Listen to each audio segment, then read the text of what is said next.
Well, good afternoon. I'm Thomas O'Neill, and welcome to our online virtual tasting. If you're currently wearing one of these, it's going to be a little easier if you take it off to drink the wine. So if you don't mind, I'll get rid of mine right away. Thank you for joining us today. Certainly, we are in some unprecedented times. We're all kind of housebound for the most part, so we thought this would be a great idea. Jacqueline Harper, Marc Chavin, and I, and Rajni Pratap is here to help me today, that we could taste our way through a few wines from France. And we're going to start with some champagne right out of the gate, just until everybody joins us. I hear there's 20 online so far and more to come. So I thought we would start with the absolute best from Marc Chauvet, one of the wines that we represent in the Champagne region. I'm going to show you a map a little later, and we'll send out a video. But if you're familiar with where Paris is, towards the northern part of France, you can take the TGV, which is the fast train in France, and it's approximately about a 45-minute ride on the bullet train, the fast train, directly to Reims, or Epernay is next to that. And Marc Chauvet, the Chauvet family, have been making wine for many generations. This is one of their very top products. It's called the Duo. They only make it in very exceptional years. 2006 was the last one, and this is 2010. The reason why they called it the Duo is that Chauvet family had some twins in the family, and they actually engaged a very famous local artist, and I'll mess up her name, so let me read that for you. But Nathalie Portejoy created this art, and there's actually one that's in, this is the boy, of course, but there's one that's also in pink, that is a young girl. And in France, they sell them in a duo, but somewhat restrictive to do that here in BC. So anyways, let's get started with a little bit of this. As Flo Rida would say, open up the champagne, pop. It's my house. Come on, turn it up. There we go. This is a Blanc de Blanc champagne, which for those of you aren't familiar with that, Blanc de Blanc really is white of white, and which means it's 100% Chardonnay. And the three grapes that you see most commonly used in Chardonnay are Pinot Meunier, Pinot Noir, and of course Chardonnay. And if you go through the Chauvet lineup, you'll see that in their other products, they actually blend these together. But in the Duo, they use 100% Chardonnay, and as such, the Blanc de Blanc. Now, drinking champagne. Lots of different schools of thought on that. I brought some different vessels today. This is very fancy glass that I brought. Rajni probably would like this glass. So I'll pour you some in this. There's some great stemware out there as far as champagne, probably the most diverse of all the different champagnes that are out there, or pardon me, of all the glassware and stemware that are that's out there. This is what I would prefer to drink champagne in, and if you want to look really sophisticated and snobby, just kidding, but pour it in this. Now, the question you might be asking is, why would you drink it out of a bigger glass? This could be a smaller version of a Bordeaux glass, which is there, or commonly referred to as, say, a white wine glass. And for me, I just kind of like smelling the wine, the champagne, and by hosting it in something, you know, a little bigger, you get a lot more nose on it. And you can certainly enjoy it more. To me, this, I think, although I got a big nose, it doesn't go very far inside this glass to really get a feel for what the nose is. So this is a beautiful glass as well, but I would prefer to drink champagne out of this. And whenever you're drinking wine, but certainly champagne, I recommend some food. So today, just so you know, if you haven't already kind of made yourself a little something to nibble along to, I'll tell you what I've got in front of me is I've got some 7-year-old cheddar and some Spanish chorizo that I've put together for today, and some wonderful crackers as well.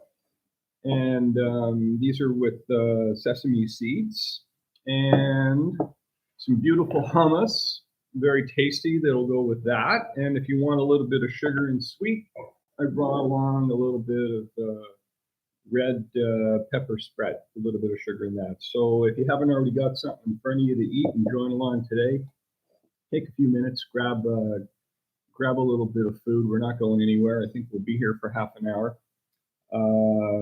We've also got the ability to take questions. So if you want to throw a question at me as we go or at the end, I've got the YouTube set up on my end so I can see that. And for those of you that have my cell phone, I'm available on WhatsApp and text. And I see there's some coming through already. So there you go.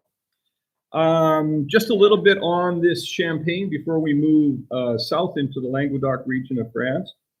As I mentioned, this is only produced in exceptional years. 2010 was an exceptional year, and of course, so was 06. A very small production, only 1,500 bottles, so just over 100 cases or so of this. I mentioned it's 100% Chardonnay. Very buttery, quite delicate aromas, certainly some vanilla there.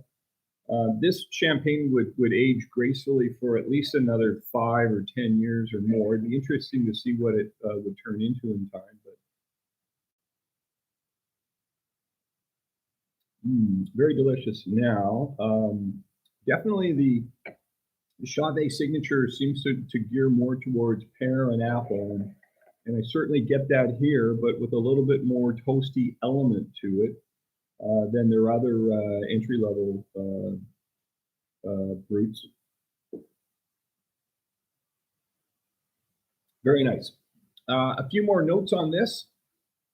It's aged 7 years on what's called the lees. And the lees are inside the barrels. They've still got yeast and pieces of grape skin and things like that are there. And so the wine stays there before they give it the bubbles, the sugar to create the bubbles for 7 years. So this wine would have been 2010, 2017. So this would have only been bottled 2017, maybe even 2018. So it's still fairly fresh in the bottle. And like I said, certainly would age for some time to come. If you've got a 6-pack of this, drink one now, and hopefully those of you that ordered some wine this week, and cheers to you. If you've got one going, enjoy it tonight. It'll go great. We're going to have some Alaska king crab and prawns later, and I think it'll go exceptionally well with that. However, if you've got more than one bottle, I would recommend that you put some aside, because it would be interesting to see what this turns into in, say, 5 or 10 years down the road. Okay, now that's the champagne. We're going to move south now, and we're going to move down into the Languedoc region of France. Now, I have a map to show you, and I'm going to get up and I'm going to try and put this in front of the camera. Although, like an ambulance, it came out backwards when I was printing when I showed you earlier, but hopefully it comes out a little better now, but who knows. But see how this looks in front of you. But this would be the Champagne region, and like I said, there's Paris, and here would be Champagne, about a 45-minute TGV ride away. And if you went due south all the way down in France, you'd end up right here in the Languedoc region. And this body of water would be the Mediterranean, and this piece of land would be Spain. So the Rhone Valley is just above here, which is obviously famous for Chateauneuf de Pape and some of the Syrahs and Grenaches that are made there. Hermitage, a number of great wines there. So the Languedoc is a region that probably not as popular as certainly the Rhone Valley, but is certainly up and coming and becoming well known for the wines that they produce there. You just jump back in my chair here. Okay, so let's talk about Moulinier. I was the cellar master for the Commandery of Bordeaux starting in 2012, and I was lucky enough to go to Bordeaux and meet a number of great people on a once every 4-year get-together called a Mondial. And along the way, I met this vigneron, a winemaker from the right bank, and my French is very poor, and his English was equally as poor. But over a couple of dinners, I was convinced that I was buying 2 cases of his right bank wine, And over the same 2 dinners, he was convinced that I was buying 2 pallets of it. And at the end of the period that we were together, I said, what the heck, why don't we just go for this and bring in 2 pallets? And that was the launch of Grand Gru Imports going back to 2012. And when I brought those 2 pallets back in, I was a little worried that I would be able to sell them. I needed an importer to bring them in. I needed a retailer to clear them. But amazingly, in just over 2.5 weeks, I sold all 112 cases, 56 cases in a pallet. And as such, we launched the company. Being in the insurance industry that I've been in for almost 35 years, I had an insurance client, a gentleman named Doug Schick. And so there's a Canadian element to Moulinier. And I was at a conference in Barcelona, and Doug Schick, my client from here, I knew he was married to a French lady, and I knew he had some interest in wine, said to me, Tommy, why don't you bring in my wine? And I said, well, Doug, I didn't really know that you had a label.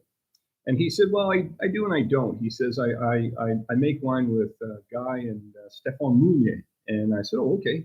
And he said, you should come visit, especially if you're going to go to Barcelona. And so I said, yeah, why not? And so when the conference was over, I drove up from Barcelona into a little town that Moulnier's in, and Doug has a home there named Saint-Chenien or Saint-Chenien, and got to meet Stéphane and started to taste through his lineup of wines.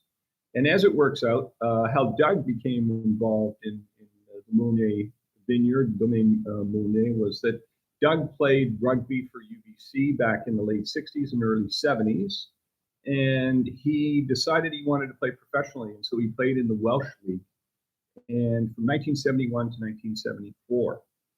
And when he was socializing in Europe, most of his friends happened to also be rugby players, and they were aghast that he was living in Wales, eating fish and chip suppers, cheese sandwiches and so on, and drinking it down with beer, that they said, why don't you come to France?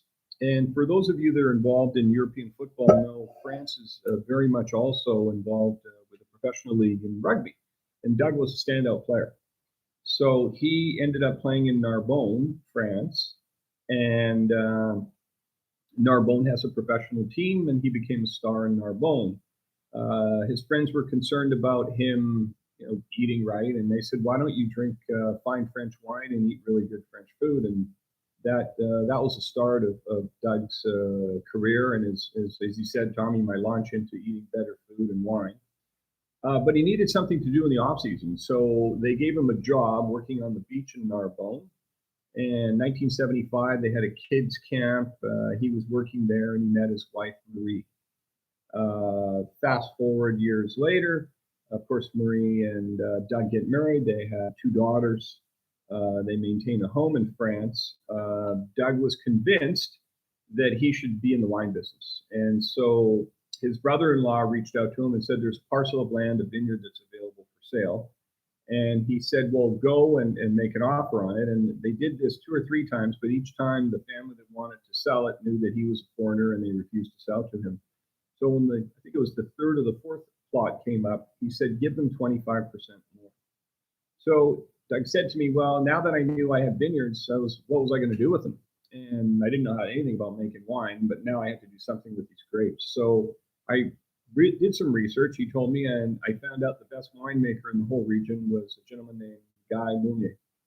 So I approached him and I said, will you make my wine? Will you take my grapes and make my wine? And he abruptly said, no.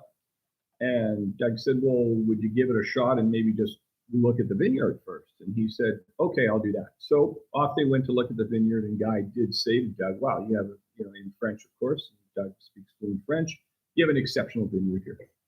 And so, but I can't make your wine. He goes, oh, well, he says, I don't have enough fats, and I don't have enough barrels. And he went on to give him a list of things he didn't have enough of. And so Doug was doing well in business and said, well, what if I supplied all those to you? And so they struck a deal. And so Doug has been involved in the Moulinier family and in their production of wines. His wine, grapes and wine from his vineyard have been blended into the Moulinier wines now for several years. And in fact, I was there and saw Doug with Stéphane Moulinier, and we're going to shoot you a video and some information on Moulinier after this, or maybe even tomorrow over the weekend, that shows some pictures of some videos with Doug there. He's certainly retired now and lives about half his time in France. So that's how I met Stéphane Moulinier and started importing his wines back in 2013, and they've been one of our best sellers at Grand Gru ever since. They've done exceptionally well. They're very good price value, quality to value wines. And so today I'm going to take you through the lineup. Enough about that. Let's start with the Viognier.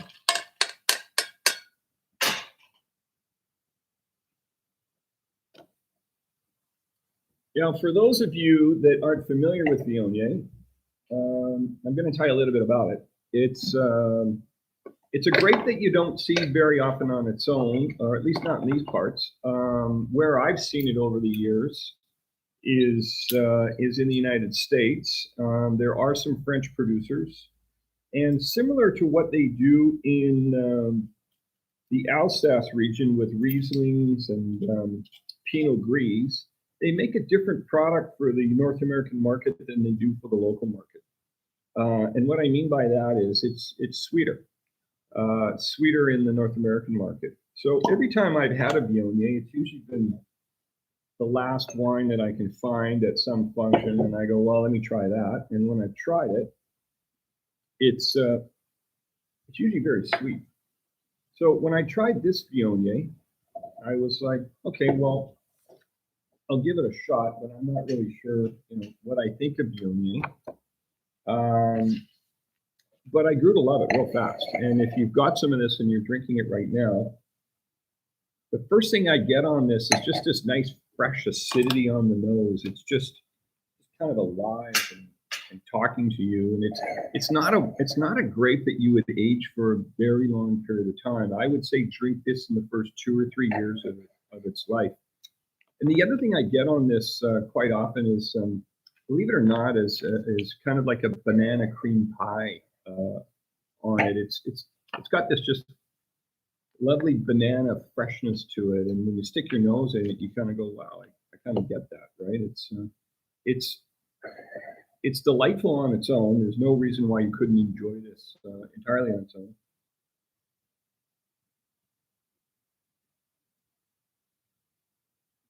Got some really nice body, very nice balance. Like I said, the price point on it, just to confirm with you, is very good. $32, $33. Some of my other notes that I had is white flour, baking spices, hazelnuts. Yeah, just smelling this wine, you could just smell this wine for most of the day and be pretty happy about that.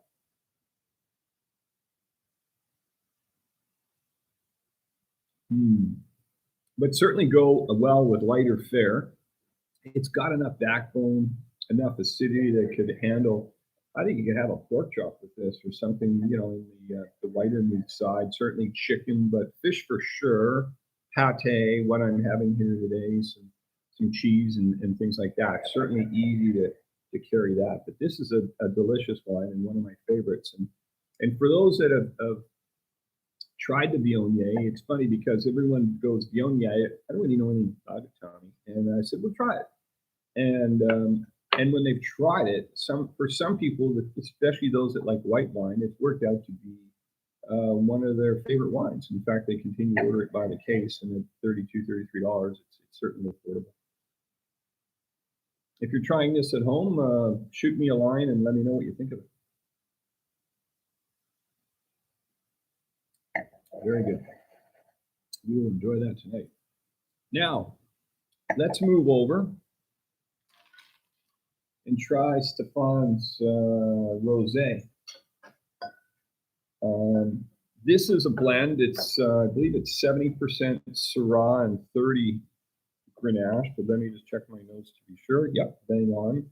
Little less expensive than the previous one. It's under $30. To be frank with you, when I went to meet Stéphane for the first time in 2013, he was trying to convince me that his his Rosé was one of his top wines. And I just said, nothing personal, Stefan, but I'm not really a Rosé fan. And it's probably going back to something similar that I said about the Viogniers. I probably haven't had very many good ones. And the ones I've had, it tends to be more of the Spanish Rosés, which oftentimes you'll see the color to be quite a bit darker, almost reddish in color, where this is definitely pink. And I don't really like the Spanish Rosé. I just find it kind of heavy. However, this was a very refreshing discovery. And similar to Viognier, I had a little bit of tough time getting people to buy it at first. So I started giving everybody that ordered a case or two of other wines one bottle of this. And I said, I've just thrown this bottle in to give it a try. I think it's just a tremendous wine for the summertime or the springtime. Very good. And so people started ordering it. There are people out there that are definitely Rosé fans, and they will order it all year long. They're not waiting for the hot weather to order this wine. People just like Rosé. But this is very light on its feet.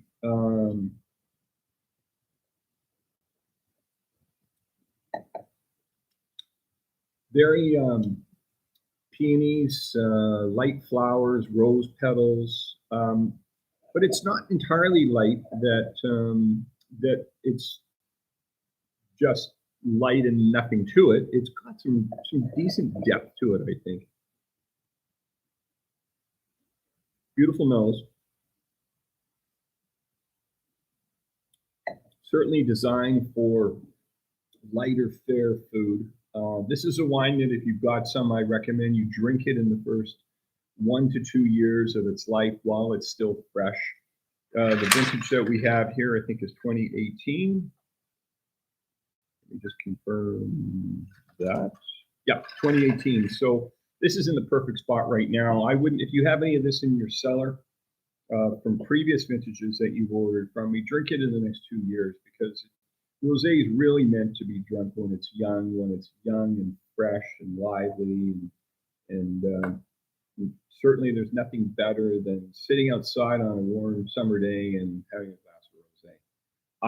One of my favorite things to do when I go to Havana, which is about twice a year, is to sit outside near the pool, have a nice piece of lobster or whatever's on the menu, and a glass of Rosé, and follow it after lunch by a fabulous Cuban cigar and an espresso and a small glass, sometimes bigger, of rum.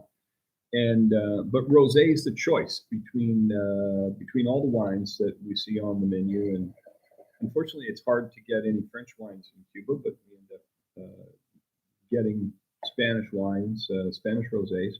But I try and look for the lighter ones. I mean, like I said earlier, I'm not a huge fan of the heavy Rosés. This is in a really nice spot as far as lightness, refreshing, good acidity, but enough flavor that it can carry food without any doubt.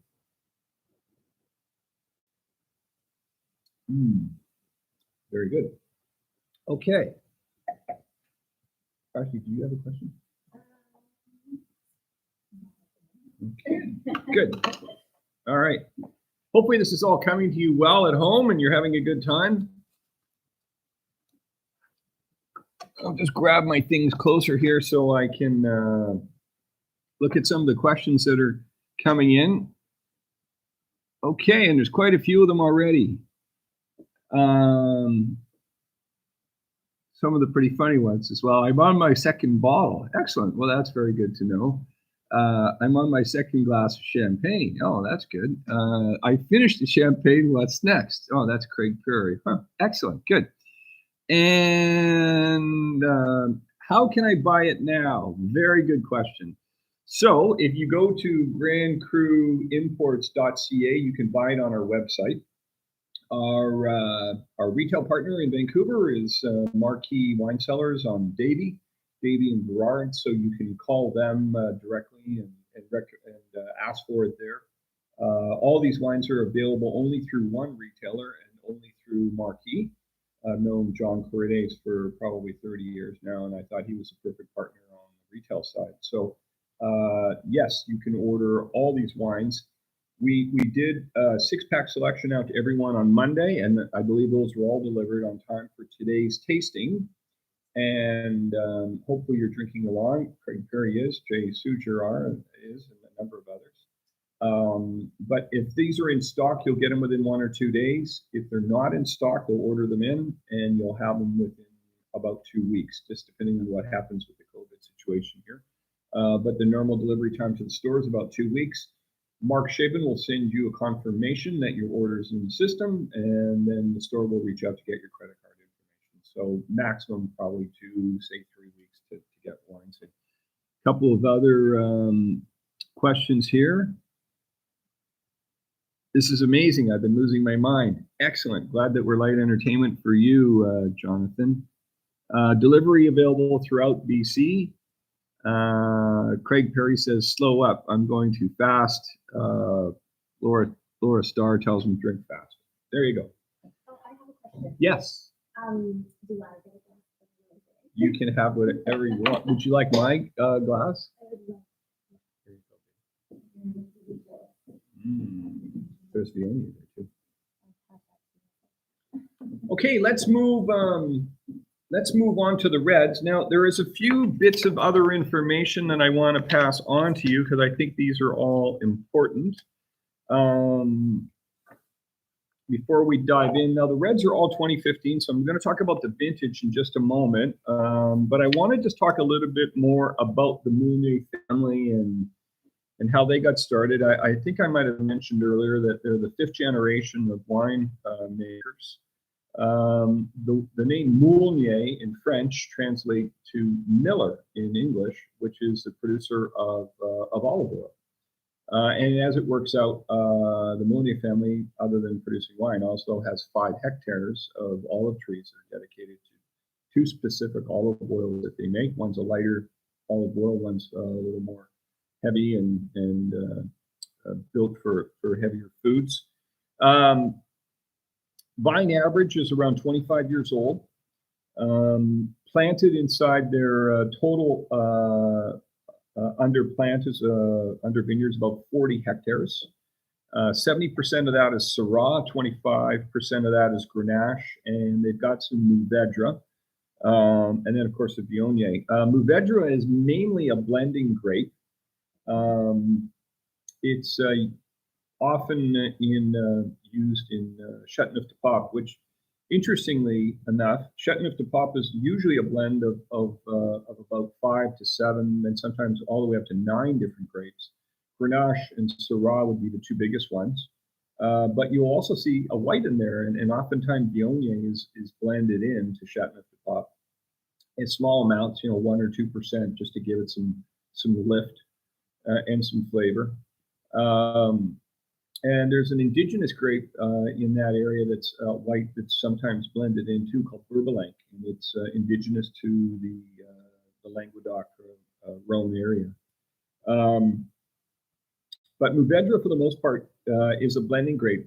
Interesting, de Ehrenberg out of Australia, and Craig, you'll like this, makes 100% Mourvedre. I think it's called the 28 Road, and I've had it. I used to buy it lots over the years when I was first discovering wine.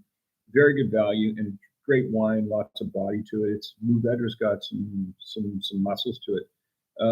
Enjoyable on its own. The Australians, of course, are famous for making their Shiraz, which the French call Syrah. And Derenberg also makes some Grenache that's 100% Grenache as well. And Clarendon Hills, there's a number of Australian wineries that make 100% Grenache. But for the most part, you don't see often outside of, say, Australia, Grenache or Mourvedre on their own. They're often blended in with Syrah or something else to form a cepage or a blend of grapes. I mentioned the 5 generations. Guy, Stéphane's father, came back to the family after being working outside the vineyard, came back to the family to work in the vineyard in the small town of Saint-Chinian in 1978. And during that period of time, up until he was heavily involved until he got heavily involved with the family in the vineyard, the Moulinier family had sold all their grapes to the cooperative. And you'll see this often in small French towns and even in Italian towns, of course, where they will make a community wine and they'll either sell it to the local people, or they might even bottle it and sell it elsewhere too. And he just decided, you know, I'm going to make as he called it, a grand vin, great wine. And he decided that he was going to take the Moulinier vineyard and turn it up a notch. And in fact, he's acknowledged as being the first one to grow the Syrah grape in the small town of Saint-Chinian, in a cute little town. We spent some time there, Rajni and Marc and I, this past September. In fact, it was kind of funny because when we got there, Stéphane Mounier's wife picked us up at Béziers. Was it Béziers? Yeah. And we of course, we were on the road for a while, so we all had 2 bags and more. And she had this picky little European car, of course. So we were, Volkswagen. We weren't really sure what we were going to do with all our luggage, but somehow we found a way to get it all in. And then we showed up at the Domaine, and they had rented us a bed and breakfast above the Domaine. And we had no idea what we were in for, but he handed me the keys to the van, and he had a delivery truck that said Moulinier on the side of it. And he goes, you don't need to rent a car. And Stéphane used to play rugby like his father did for Narbonne, like Doug Schick did, but obviously he played in the 90s because Stéphane would be around early mid-50s now. And he said, here you go. Do you know how to drive a Standard? He doesn't speak very good English. And as I mentioned, my French is pretty poor. And I said, yeah, I sure do. So off we went with the Moulinier band all through town and went for lunch. And everywhere we went for the next 2 or 3 days that we were in Saint-Chinian, that was our mode of transportation. And 3 of us in the front of this van, a panel van, which had a mirror, but the back window was blocked out, so you didn't see anything behind you. Stéphane loves to laugh. He's one of the most charismatic guys you'll ever meet, and just giggles at everything. I was there 2 years ago as well, and another funny story is using Google Maps, and I'm pretty sure everybody out there has had an experience with Google Maps where you go, this thing's really messed up. I am in the wrong spot. So I was there with a friend of mine, and we were trying to make our way into the Domaine Moulinier vineyard. And Saint-Chinian is down kind of low in the flat area along the river. And I was like, wow, this Google Map thing's taking us up high. And I don't know if it makes any sense. I'm pretty sure the Domaine Moulinier estate is down there. But nevertheless, the Google Maps told us to turn down this dirt road on this side of the hill. And we did. And well, we had some trepidations and some doubts that we were heading in the right direction, but we forged on, and we realized we were probably a couple hundred feet or more above where we needed to be, and probably about a quarter mile away from where we needed to be, but we were determined we were going to get there. And what we discovered is we were on an old tractor road, and it had rained recently, and within about 500 meters, we were stuck. And we were like 4 or 5 inches deep in mud. We had a van that was front wheel drive only, and we couldn't get out of this. So we ended up getting out with our shoes and nice wear on and pushing the van back, completely filthy. Got a hold of Stéphane, went down to the vineyard later. We have some great pictures of my shoes just caked in mud, but it was a very funny story. And when he saw it, he just couldn't stop laughing. So great memories of being there with him. Okay, I think that's all I got for that. Just one other point is that on the Moulinier vineyard, before I start into the tasting, and that was that it wasn't until the 80s that Guy said, let's do our own thing. And that's when they stopped giving wine to the cooperative or selling their wine to the cooperative and started producing their own wine. So let's get into the reds. This is the tradition, they call it. This is kind of their entry level point. of wine. It's a 60% Syrah and 40% Grenache blend. Nice color, beautiful perfumey nose. Lots of dark fruits on this. This is certainly not the lighter red fruits that you'd find in Burgundy. You know, up there you're going to find more cranberry, strawberry flavors. This is definitely more on the dark spectrum of blackberry, black cherry. Yeah, this is definitely on the dark fruit sides, but let's give it a try.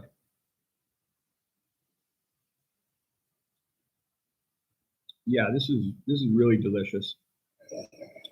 Great price point again, in the $32, $32.99 range. Lots of fruit, lots of herbs on this.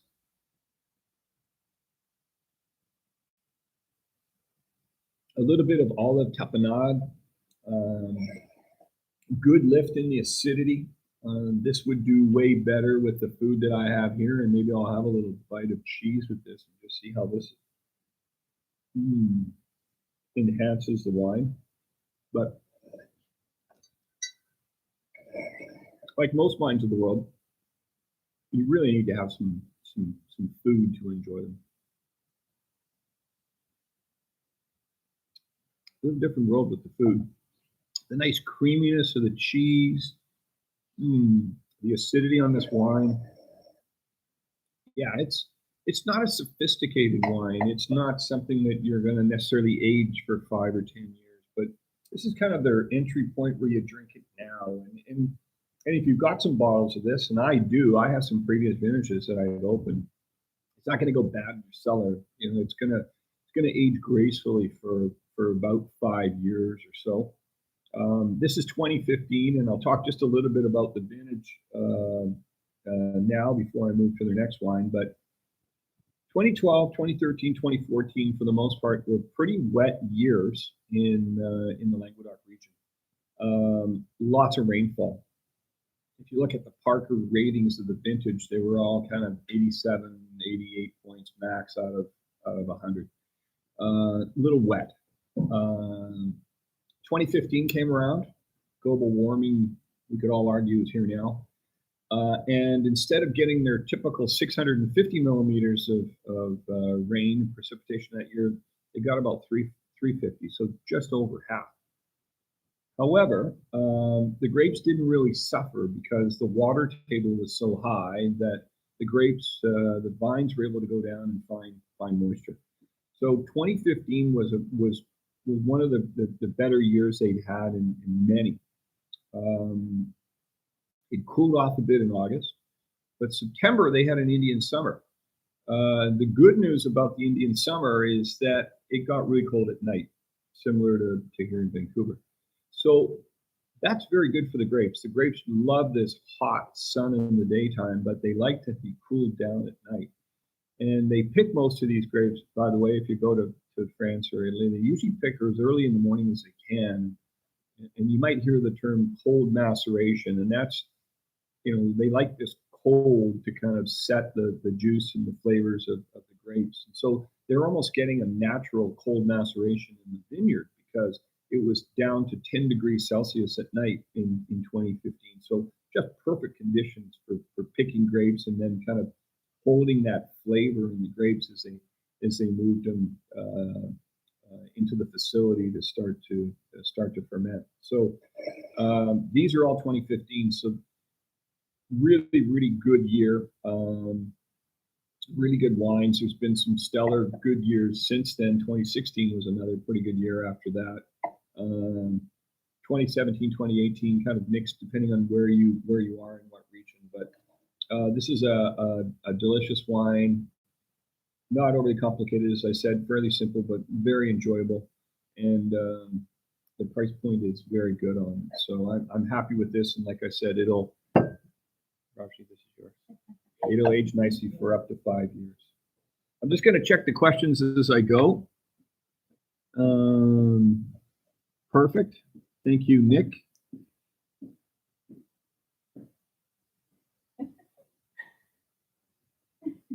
All right, some funny ones too. I'm not even going to repeat some of those. Okay, let's move further along the spectrum. I'm just going to pour some of this Cuvée so I'm ready for that. I'm gonna color that. Okay, now we're going to move up a little notch. We're going to move up to the Sigillaires. Sigillaires. This changes the composite a little bit, in that you turn up a little bit more Syrah in this. So 70% Syrah instead of 60 in the tradition, and 30 Grenaches, of course, the two grapes. This is aged longer as well in tank. Gets an extra bunch of months in the tank, depending on how well it's coming along. And some of this sees a little bit of oak as well. So you'll get some of that if you've got some of this going in your glass. You'll smell a little bit of vanilla on this. It doesn't get very much oak, but a touch.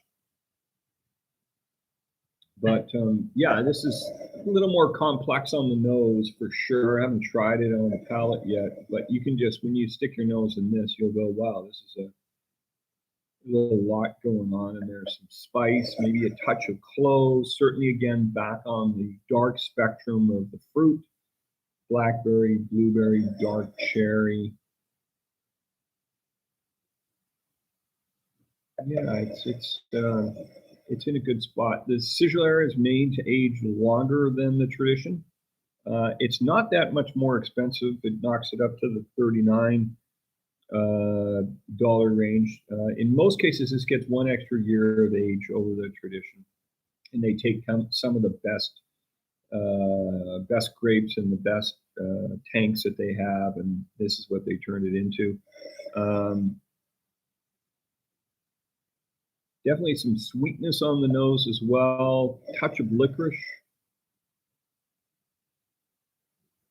Yeah, it's quite complex. There's lots going on in this glass to keep you entertained. Let's give it a taste.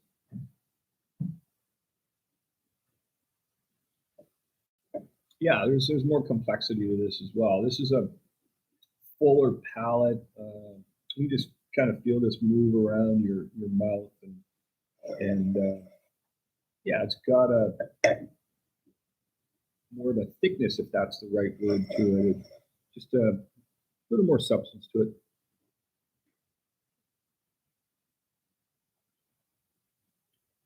And I definitely get more of the licorice on the palate than I necessarily get on the nose. But yeah, this is a very good very good wine. Food wise, definitely hold up to a steak. Any of the red meats. Lamb, I think it would certainly hold up to some lamb. Even just some chocolate or some cheese, I think would do exceptionally well with this. But yeah, this is a notch up, and if you're trying the two together now, you'll see that this has got a little bit more. I'm pretty happy with this.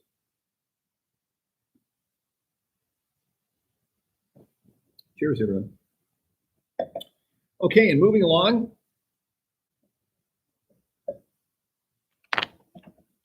Let's move to the La Terrasses Grille. And this is the Moulinier family signature wine. Very, very small production of this. 650 cases, so not a lot of that to go around. This is 100% Syrah. So we dropped the Grenache. We've just gone with the best plots that we have. I've been to this actual plot. It's up high on the hill above the Domaine. It's a vineyard that's dedicated just to production of the terrace. I guess that's why it's called the terrace. It's up on the hill, as I mentioned. So interesting on the nose on this. This wine needs some time to come around.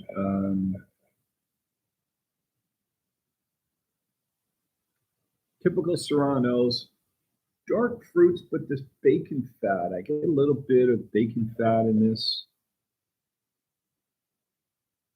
Let's go back to the Sigillaires for a second. Yeah, a little bit more of the spice and vanilla on this versus this one that's got a little bit more rusticity almost to it, right? Even a touch of iron to it, which is somewhat typical of Syrah when it's young. And some violets or some aromatic flowers. But yeah, let's give it a try on the palate and see what we got here.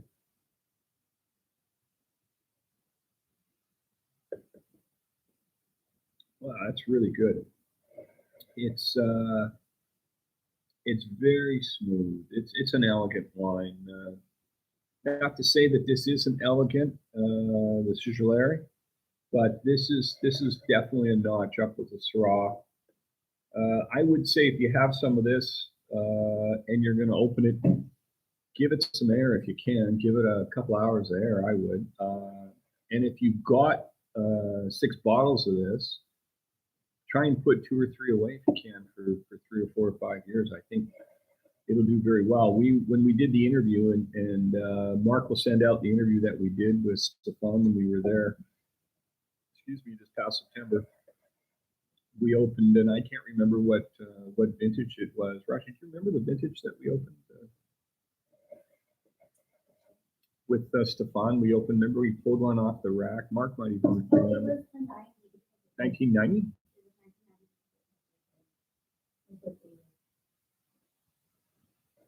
I think it was 1990. We're pretty sure it was. Yeah, because I remember we were listening with my first year.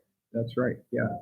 Anyways, these will age delightfully. So I'm not saying that you got to put them away. Marc says, I think it was the 2000, but no, somewhere in there. Anyways, the point is this wine will age gracefully. It's this is the Languedoc version of everyone's probably heard of. It's in the bottom wine of Hermitage, which is 100% Syrah, just up the road in the Rhone Valley, northern Rhone. This is their version of it. So 100% Syrah, built to age. If you're going to drink it now, give it 2 or 3 hours in a decanter, even more. Like, I mean, frankly, if you're going to serve it for dinner tomorrow, open a bottle of this tomorrow morning and put it in a decanter and let it sit for 5 or 6 hours. It will not go bad on you, that's for sure. But yeah, it's a delightful wine.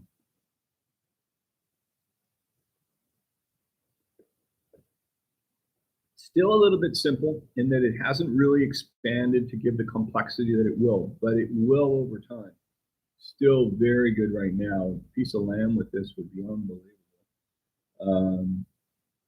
But certainly a piece of heavier red meat would make it very good, or even a pasta maybe that's got some tomato sauce or something. But it needs some food. It's not an Australian Syrah or Australian Shiraz. It doesn't have that overabundance of the fruit. It's more on the elegant side, more elegant than it would be an Australian Shiraz, but it's delightful.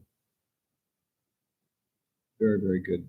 Let me just check the questions again before we move on.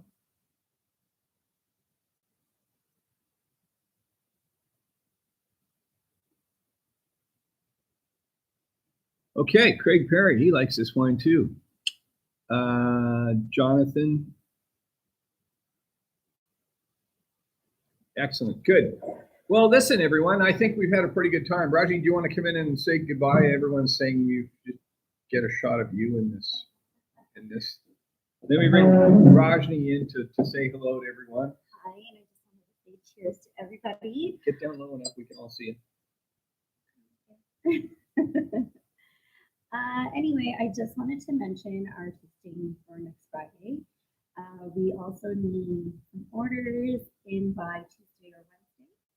Do you have anything else to add to that? I think we're going to do a champagne one, Marc, but we're open to to suggestions from you. We've got some Bordeaux lined up for the next two weeks as well, or 2 or 3 weeks. Let's hope we're not all shut down for the next 2 months. Trump wants us all back to work, or at least everyone in America back to work pretty soon. I don't know when we'll all get back to work, but we're going to continue to bring these to you as long as you're interested. We hope that you dial in. Certainly appreciate all your support over the last few years. Thanks for ordering wine. Thanks for listening today. Be safe. Take care of yourself. Wash your hands lots, and hopefully we'll see you very soon. Cheers. Thanks, everyone.